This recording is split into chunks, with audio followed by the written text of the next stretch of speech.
I talk about tending to the grief pain often. The word tend matters. People tend to a wound. They tend to a broken leg. People tend to a fire. Dude, if your house caught on fire, would you just sit there? People tend to their garden and they pull out all the weeds. All of these things take attention. They take attention. They take patience. They take care. They take care over time. None of them are solved in a single moment. You're not going to get that fire out in 1 second. Grief pain works the same way. This pain is not something you can think away or push it out of your mind or act like it doesn't exist. But you can tend to it, not ignoring it, not pushing it down, and not trying to outrun it. Going to all the parties, going to the mall, going shopping, all of those things. You must tend to the pain of brokenness in your heart. And here's what tending to grief looks like.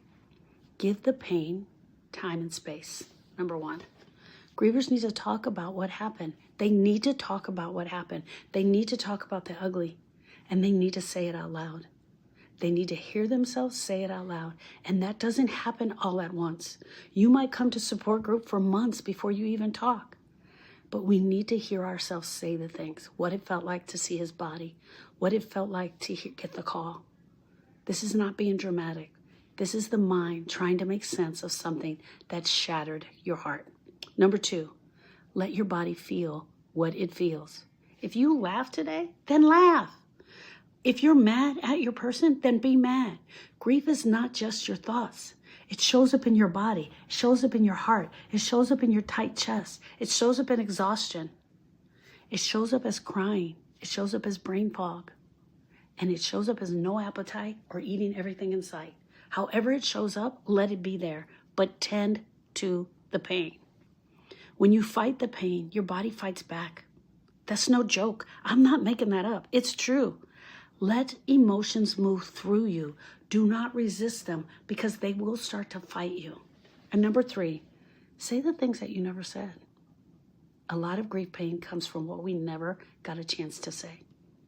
The things we regret, the words we wish we had spoken, the love we wish we had told them, the hate we wish we had shared with them, how ugly they were at the wedding.